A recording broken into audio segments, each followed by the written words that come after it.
साथियों नमस्कार, हमारे चैनल में आपका स्वागत है। मैं हूं रामचंद्र मौर्य।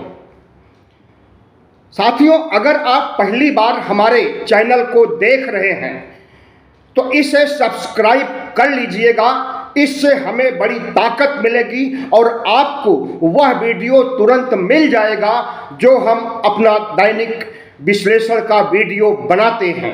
धन्यवाद। आज हम चर्चा करेंगे प्रधानमंत्री नरेंद्र मोदी ईश्वर से इंसान बन गए हैं। जी हां, प्रधानमंत्री नरेंद्र मोदी ने लोकसभा चुनाव 2024 के चुनाव प्रचार के दौरान वाराणसी में बीच गंगा में खड़े होकर के न्यूज 18 के पत्रकार, महिला पत्रकार को इंटरव्यू देते हुए कहा था कि जब से मेरी मां मरी है उसके बाद से हमें महसूस होता है कि मैं नॉन बायोलॉजिकल हूं। मैं मां के गर्भ से नहीं पैदा हुआ और मैं ईश्वर से जुड़ गया हूं। ईश्वर ने हमें भेजा है इस देश में शासन करने के लिए। उसके बाद पूरे सियासी जगत में तूफान खड़ा हो गया था और हर कोई प्रधानमंत्री नरेंद्र मोदी को घेरने लगा था और उन्हें ईश्वरी अवतार कह करके तंज कसने लगा था। इतना ही नहीं, उस इंटरव्यू में नरेंद्र मोदी ने कहा था कि जिस दिन मैं हिंदू मुस्लिम करने लगूंगा, जिस दिन मैं मुसलमानों के खिलाफ बयान देने लगूंगा, उस दिन से हमारा सार्वजनिक जीवन माना ही नहीं जाएगा। यानी हम सार्वजनिक जीवन में काम करने लायक नहीं रह जाएंगे अगर हिंदू मुस्लिम करेंगे तो। लेकिन 2 दिन बाद फिर वह दक्षिण भारत जाते हैं और वहां पर वही हेट स्पीच देने लगते हैं जिसमें उन्होंने कहा था कि विपक्ष तो तवायफ बन करके मुजरा करने लगता है। मंगलसूत्र की बात कही, भैंस खोल करके मुसलमानों को सौंप देने की बात कही। तमाम ऐसे हेट स्पीच दिए जो मुसलमानों के खिलाफ थे। और आज उन्हें नरेंद्र मोदी को सद्बुद्धि आ गई है और वह ईश्वर से इंसान बन गए हैं। तब उन्हें मुसलमानों से भी माफी मांगनी चाहिए कि अब हम सार्वजनिक जीवन में रहेंगे और हम मुसलमानों के खिलाफ कोई फतवा, कोई बयान नहीं जारी करेंगे, सांप्रदायिक ध्रुवीकरण करने का प्रयास नहीं करेंगे। पिछले 2 दिनों से प्रधानमंत्री नरेंद्र मोदी सवालों के घेरे में है। मीडिया के गोदी मीडिया की बात हम नहीं कर रहे हैं, हम सोशल मीडिया और यूट्यूब पत्रकारों की बात कह रहे हैं। हर लोग नरेंद्र मोदी को सवालों के घेरे में खड़े कर रहे हैं। सियासतबाज राजनेता भी नरेंद्र मोदी को आड़े ले रहे हैं और सवाल पूछ रहे हैं कि नरेंद्र मोदी रातों रात कैसे ईश्वर से इंसान बन गए और क्या उन्हें एहसास हो गया कि एक इंसान के रूप में जितनी गलतियां उन्होंने किया और उसे ईश्वर पर थोपने के लिए ईश्वर को बीच में लाया और ईश्वर के लाने के बावजूद भी उन गलतियों से वह गलतियां उनका पीछा नहीं छोड़ रही हैं। तब वह फिर से इंसान बन गए और कह रहे हैं कि हर इंसान से गलती होती है, हमसे भी गलती हो गई ईश्वर के बारे में कह करके कि मैं ईश्वर का दैवीय स्वरूप हूं। प्रधानमंत्री नरेंद्र मोदी 2014 से 24 तक और 24 से कब तक राज करेंगे कुछ नहीं कहा जा सकता है। प्रधानमंत्री नरेंद्र मोदी के बारे में कहा जाता है या इनके फॉलोवर, इनके अंधभक्त कहते हैं कि जब प्रधानमंत्री नरेंद्र मोदी इस देश के प्रधानमंत्री बने तब असली आजादी मिली है। अंधभक्तों की फौज इतनी बड़ी खड़ी हो गई कि प्रधानमंत्री नरेंद्र मोदी ने जितनी गलतियां की, हर गलतियों को सही ठहराने का काम किया इनके अंधभक्तों ने। लेकिन जब अब नरेंद्र मोदी को सद्बुद्धि आ गई है और वह ईश्वर से इंसान बन गए हैं, तो क्या अंधभक्त माफी मांगेंगे उन गलतियों के लिए जो गलतियां नरेंद्र मोदी ने की और अब माफी मांग ली है? प्रधानमंत्री नरेंद्र मोदी ने जिस समय अपने को ईश्वर का अवतार घोषित किया था, उसके पहले ही 22 जनवरी 2024 को जब प्राण प्रतिष्ठा और मंदिर उद्घाटन का काम हुआ था, तो उसी समय मंदिर ट्रस्ट के प्रमुख चंपत राय ने कहा था कि प्रधानमंत्री नरेंद्र मोदी ईश्वर के अवतार हैं, विष्णु के 11वें अवतार हैं। प्रधानमंत्री की पूजा की जानी चाहिए और उनके खिलाफ कोई बयानबाजी नहीं होनी चाहिए, क्योंकि वह ईश्वर है। तो क्या आज चंपत राय भी माफी मांगेंगे कि उन्होंने गलत बयान दिया था? और सिर्फ चंपत राय ही नहीं, कर्नाटक भारतीय जनता पार्टी के नेता, तमिलनाडु के नेता, आंध्र प्रदेश के नेता और तमाम राज्यों के नेताओं ने कहा था कि प्रधानमंत्री नरेंद्र मोदी वाकई विष्णु के 11वें अवतार हैं। मंत्रिमंडल के लोगों ने भी उन्हें कहा था कि प्रधानमंत्री नरेंद्र मोदी नॉन बायोलॉजिकल है, मां के गर्भ से नहीं पैदा हुए हैं, वह ईश्वर के अवतार हैं, साक्षात ईश्वर है और ईश्वर की मर्जी के खिलाफ पत्ता भी नहीं डोलता है। नरेंद्र मोदी के खिलाफ भी पत्ता नहीं डोलना चाहिए, उन्हीं की मर्जी से सब कुछ होना चाहिए। तो प्रधानमंत्री नरेंद्र मोदी जिस समय ईश्वर बने थे, उस समय सवालों के घेरे में आए थे, और अब जब वह इंसान बने हैं, उन्हें सद्बुद्धि आ गई है, तब भी सवालों के घेरे में है। और हमें लगता है कि जब तक प्रधानमंत्री नरेंद्र मोदी प्रधानमंत्री बने रहेंगे, तब तक वह सवालों के घेरे में रहेंगे, क्योंकि उन्होंने जितने पाप किए हैं, जितनी गलतियां की हैं, उसकी भरपाई माफी मांग करके नहीं कर सकते हैं। प्रधानमंत्री नरेंद्र मोदी ने गलतियों का पहाड़ खड़ा कर दिया है। तो मोदी जी की इन गलतियों को माफी मांगने की, हालांकि उन्होंने ईश्वर से माफी मांगी है, इस देश के 140 करोड़ लोगों से माफी नहीं मांगी है। तो प्रधानमंत्री नरेंद्र मोदी ने 2014 से जो गलतियां की हैं, या यूं कहें कि 2001 से जो गलतियां की हैं, जिस तरह से गुजरात में गोधरा कांड में पूरे गुजरात में मौत का तांडव खड़ा कर दिया था और हजारों मुसलमानों को मरवाया था, क्या उसके लिए माफी मांगेंगे?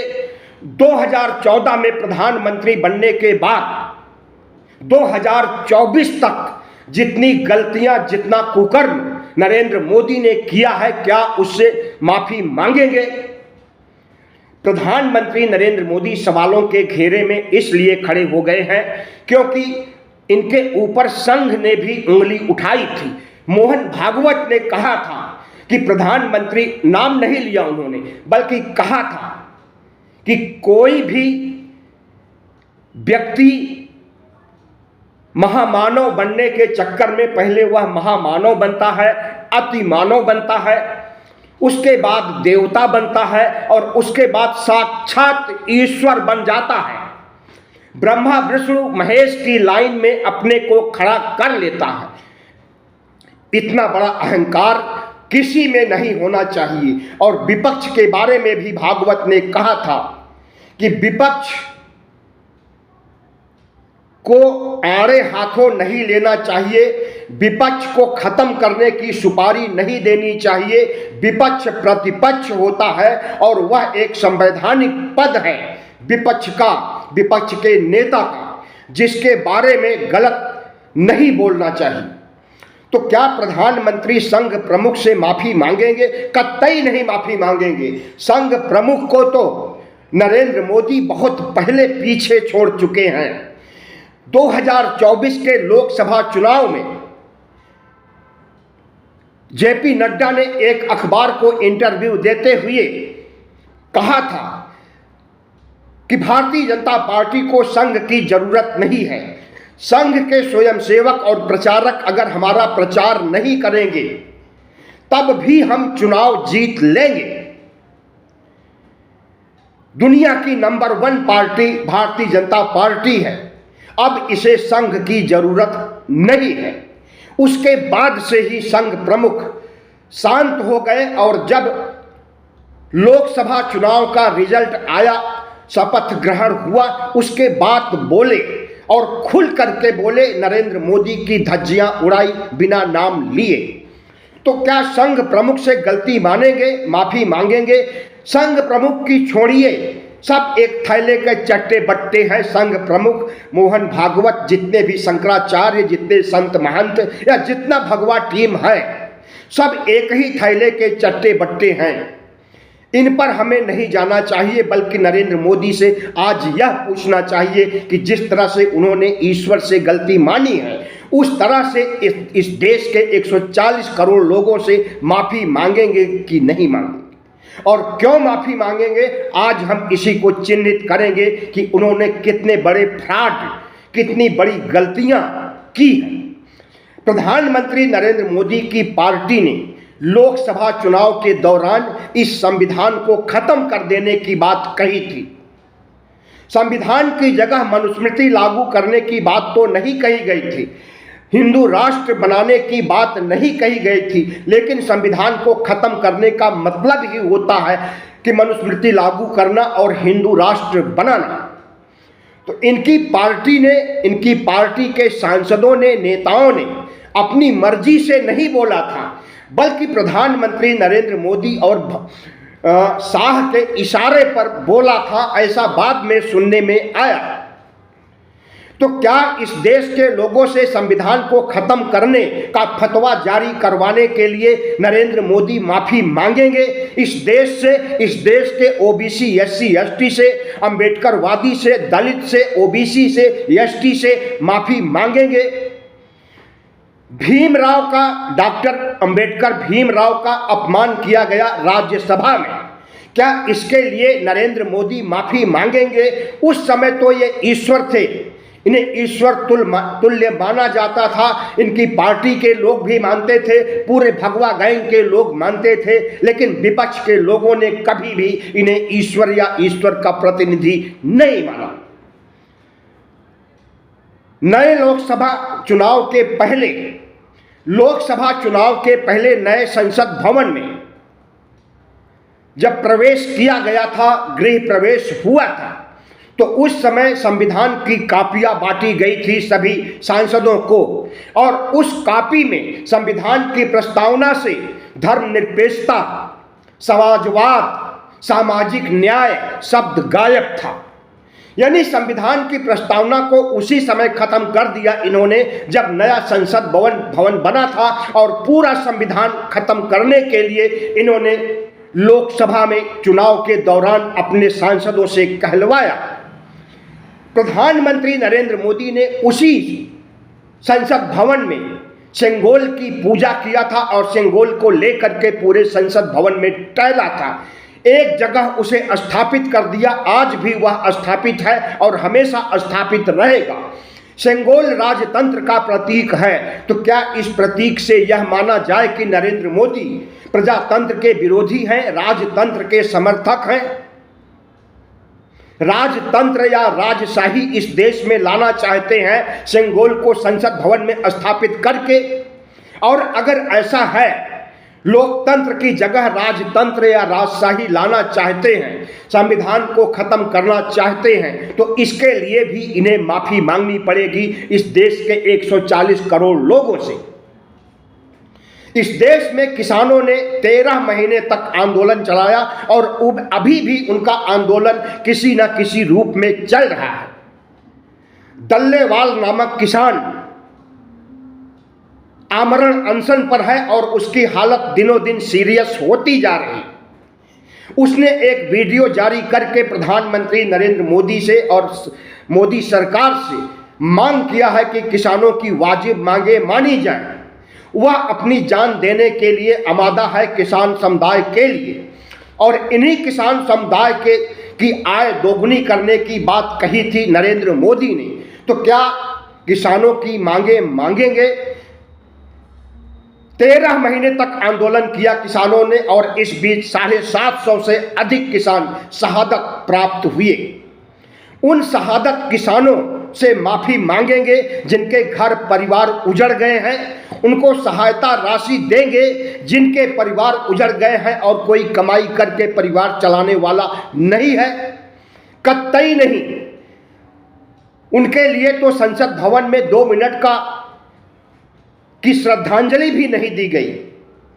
और आज जब किसान फिर बॉर्डर पर, हरियाणा पंजाब के बॉर्डर पर अपनी मांग मंगवाने के लिए अनशन कर रहे हैं, तो हमें लगता है कि डल्लेवाल की भी मौत होना सुनिश्चित है।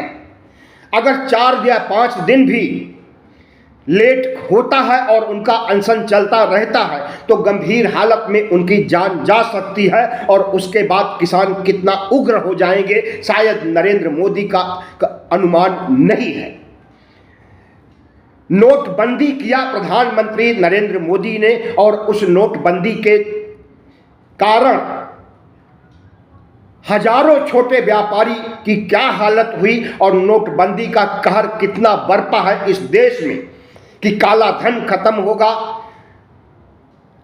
आतंकवाद खत्म होगा, तमाम से ऐसे जुमले दिए गए थे, कहे गए थे, लेकिन उसमें से कुछ भी नहीं खत्म हुआ। और नोटबंदी का दंश अब भी देश को झेलना पड़ रहा है, और नोटबंदी की वजह से हमारी इकोनॉमी किस तरह से ध्वस्त हुई है किसी को बताने की जरूरत नहीं है। इसी तरह से जीएसटी आधी रात को लाया जाता है, और उस जीएसटी की वजह से आज इस देश की जनता, गरीब अमीर मध्यम वर्गीय, सब के सब भुगत रहे हैं। अगर आप एक बोतल पानी भी खरीदते हैं 15 रुपए या 20 रुपए का, तो उसमें 3 या 4 रुपए जीएसटी चला जाता है। आप पनीर खरीदते हैं, छाछ खरीदते हैं, खाने पीने की चीजें खरीदते हैं घर चलाने के लिए, जिंदगी को चलाने के लिए, तब भी आप जीएसटी देते होते हैं। तो प्रधानमंत्री नरेंद्र मोदी ने इस देश के विकास के लिए कसम खाई थी और संविधान की कसम खाई थी, और इस देश का विकास करने के बजाय देश के विनाश के लिए अगर उन्होंने बीड़ा उठा लिया है, तो क्या अपनी तमाम गलतियों का सुधार करके माफी मांगेंगे? 16 लाख करोड़ रुपए जो जीएसटी से आता है या इनकम टैक्स से आता है, इसे कारपोरेट के हवाले कर दिया नरेंद्र मोदी ने, और उनका 22% टैक्स माफ कर दिया। इसकी जानकारी बहुत कम लोगों को है। 16 लाख करोड़ की जानकारी तो है कि अडानी, अंबानी और दूसरे कारोबारियों को दिया गया, लेकिन 22% टैक्स क्यों माफ किया गया? क्या जनता का टैक्स कभी माफ किया जाता है? कभी बिजली पानी फ्री हो सकती है? इस देश की राज्य सरकारें, जिसमें से कि खुद दिल्ली की सरकार है, जिसके प्रमुख आजकल आतिशी हैं, पहले अरविंद केजरीवाल थे, इन्होंने जो दिल्ली मॉडल अपनाया है, लाभकारी योजनाएं दिल्ली की जनता को दी है, क्या इनके डबल इंजन के राज्य भी ऐसा कर सकते हैं? कतई नहीं कर सकते हैं, क्योंकि नरेंद्र मोदी लूट करके अडानी, अंबानी और कारपोरेट को खिलाने के लिए आए, और इस देश के लोग समझ चुके हैं कि यह अडानी अंबानी के लिए काम कर रहे हैं, गरीबों के खिलाफ, अमीरों के पक्ष में काम कर रहे हैं। तो ऐसे शख्स को क्या यह देश माफ करेगा? इस देश में जितने पीएसयू सरकारी कंपनियां जवाहरलाल नेहरू से लेकर मनमोहन तक ने स्थापित किया था, उसे सब कारपोरेट के हवाले कर दिया, सरकारी कंपनियों को बेच दिया, या यूं कहें कि देश को बेचने का काम किया। क्या नरेंद्र मोदी इसके लिए माफी मांगेंगे?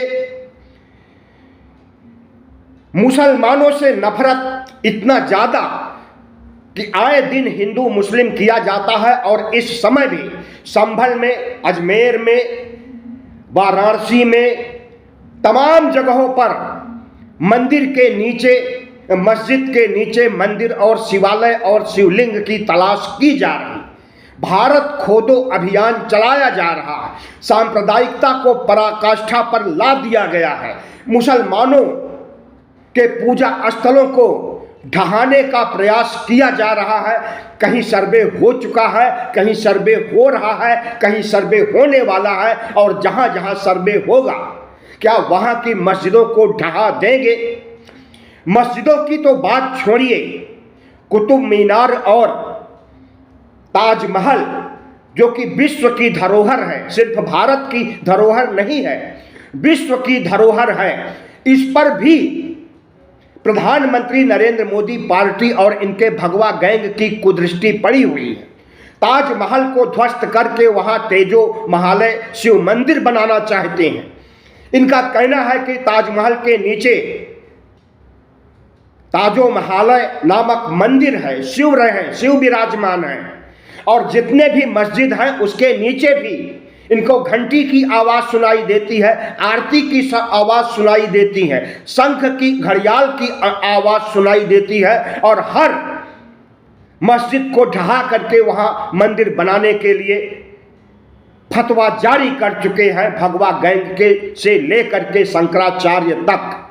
तो यह देश कहां जा रहा है, किस अंधेरी गुफा की ओर जा रहा है, और इसे ले जाने का काम अगर वर्तमान सरकार कर रही है तो क्या इसके लिए नरेंद्र मोदी माफी मांगेंगे?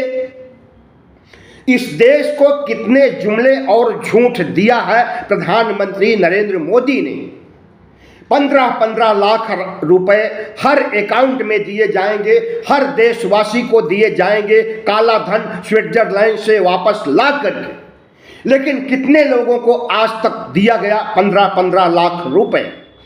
मैला ढोने की प्रथा का अंत करने का वादा किया था कि 2022 तक मैला ढोने की प्रथा का अंत कर दिया जाएगा और उन्हें उचित सम्मान दिया जाएगा और उन्हें नौकरियां दी जाएगी जो मैला ढोते हैं SC/ST के लोग। किसानों की आमदनी दोगुनी करने की बात कही गई थी, लेकिन किसानों की आय दोगुनी करने के बजाय किसानों के खेत खलिहान बाग सब कुछ अडानी अंबानी को सौंपने के लिए 3 काले कानून लाए गए थे। किसानों ने साल भर 13 महीने संघर्ष किया, सड़कों पर कड़कती धूप में, ठिठुरती रातों में और बारिश को झेलते हुए 13 महीने बाद नरेंद्र मोदी प्रकट होते हैं तो माफी मांगते हैं और कहते हैं कि हमारी तपस्या में ही कोई कमी रह गई थी, और उसके बाद 3 काले कानून तो वापस ले लेते हैं। और अभी भी धमकी दी जाती है नरेंद्र मोदी के मंत्रिमंडल के मंत्रियों के द्वारा कि फिर से काले कानून लाए जाएंगे, लेकिन बाकी मांगे नहीं मांगी गई। MSP पर गारंटी की बात नहीं मानी गई। क्यों नहीं मानी गई? और उसी के लिए आज भी किसान संघर्षरत रहा है, अनशन कर रहा है, मौत का रास्ता चुन लिया है। तो क्या नरेंद्र मोदी किसानों से माफी मांगेंगे? झूठ और जुमले जो इन्होंने बिखेरा था इस देश में कि सबको पक्का मकान देंगे जिनके पास घर नहीं है, जो लोग झुग्गी झोपड़ियों में है सबको मकान दिया जाएगा, लेकिन क्या किसी को मकान मिला? कहा जा रहा है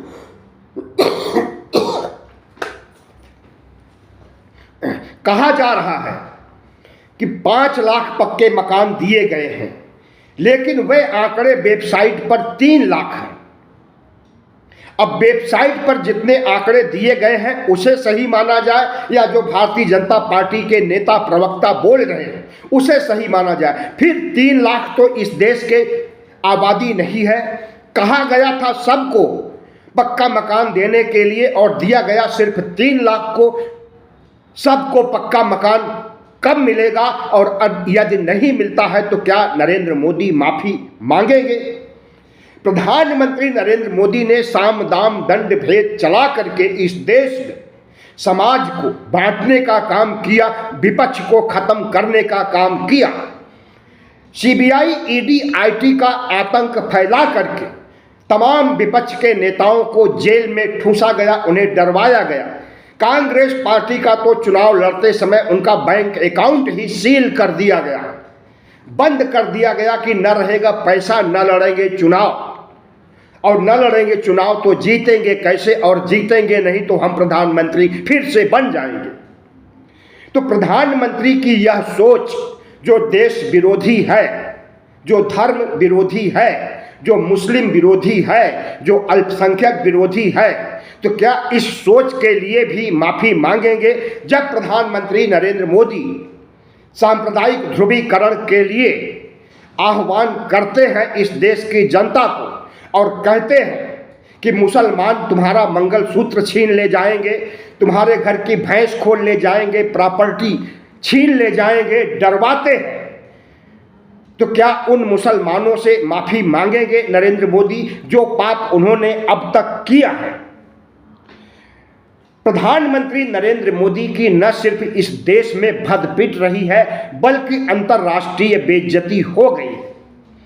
ओबामा जो कि अमेरिका के राष्ट्रपति थे और ट्रंप जो आजकल राष्ट्रपति हैं, 20 जनवरी को ट्रंप की ताजपोशी दूसरी बार होने जा रही है। पिछले दिनों इन्होंने अमेरिका का चुनाव जीत लिया था कमला हैरिस को हरा करके।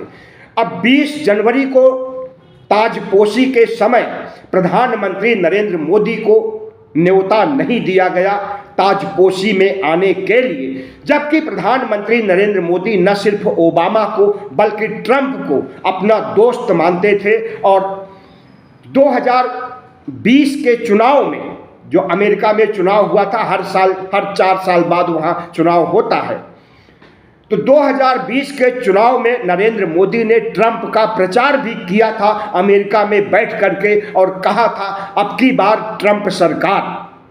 और ट्रंप के बारे में कहा वह तो मेरा दोस्त है, उससे तो तू तड़ाक करके बातें होती हैं।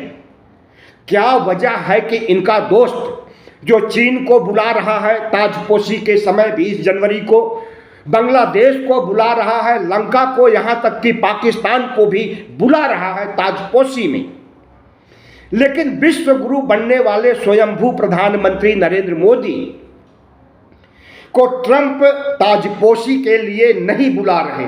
अंतर्राष्ट्रीय बेइज्जती नरेंद्र मोदी की विश्व स्तर तक, बांग्लादेश से लेकर अमेरिका तक हो रही है। तो क्या प्रधानमंत्री नरेंद्र मोदी विश्व से, दुनिया से माफी मांगेंगे? अमेरिका से, ट्रंप से माफी मांगेंगे? कोई बड़ी गलती किया होगा ट्रंप के साथ, इसीलिए ट्रंप इन्हें अपनी ताजपोशी के समय नहीं बुला रहा है। और प्रधानमंत्री नरेंद्र मोदी ने अपने विदेश मंत्री एस जयशंकर को पिछले दिनों भेजा था, हफ्ते भर वह अमेरिका में रहे, सोर्स सिफारिश लगाते रहे, लेकिन ट्रंप नरेंद्र मोदी को न्योता भेजने के लिए हामी नहीं भरी। 20-80 करोड़ लोगों को राशन मिल रहा है, तब वह जिंदा हैं। इन्हें इन 80 करोड़ गरीबों के लिए गरीबी की रेखा के नीचे कैसे आए? 2014 के बाद ही ये गरीब बने हैं और उसके बाद कोरोना पीरियड से इन्हें 5 किलो राशन दिया जा रहा है।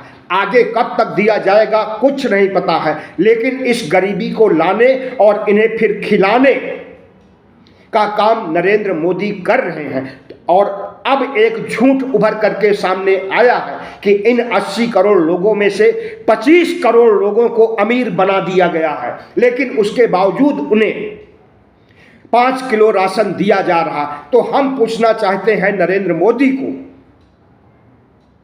कि जिन 25 करोड़ लोगों को अमीर बन गया है और वह अमीर बन चुके हैं, उन्हें राशन क्यों दिया जा रहा है? इसका मतलब नरेंद्र मोदी जो कुछ बोलते हैं, इनकी पार्टी जो कुछ बोलती है, इनके ब्यूरोक्रेट जो भी बोलते हैं, सब झूठ होता है। 25 करोड़ बढ़े होंगे गरीब, घटे नहीं हैं इस देश में।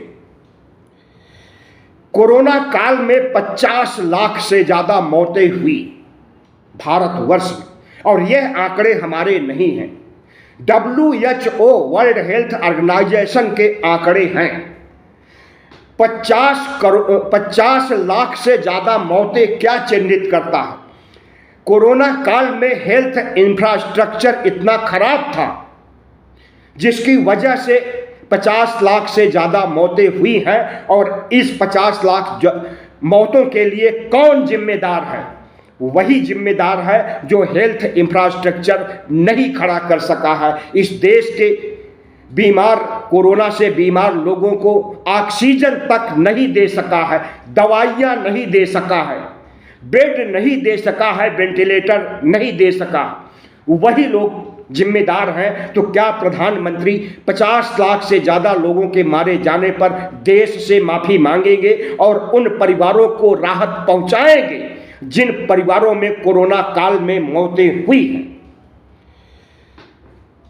प्रधानमंत्री नरेंद्र मोदी जिस तरह से अयोध्या हार के बाद बैकफुट पर आए हैं और इनका धार्मिक उन्माद उत्तर प्रदेश में काम नहीं आया है और उत्तर प्रदेश ने दिखा दिया कि हिंदू मुस्लिम ध्रुवीकरण करोगे, धर्म के नाम पर वोट मांगोगे, मंदिर और भगवान के वोट पर मांगोगे और खुद एक दिन भगवान बन जाओगे और इस देश के लोगों को डरवाओगे और भगवान बन करके राज करोगे तो तुम्हें माफ नहीं किया जाएगा। अंत में एक सवाल, प्रधानमंत्री नरेंद्र मोदी ने गुनाहों का पहाड़ खड़ा कर दिया है 2014 से अब तक, और इन गुनाहों के लिए जिम्मेदार होते हुए क्या प्रधानमंत्री इस देश से माफी मांगेंगे? और यदि माफी मांगते भी हैं तो क्या यह देश उन्हें माफ करेगा?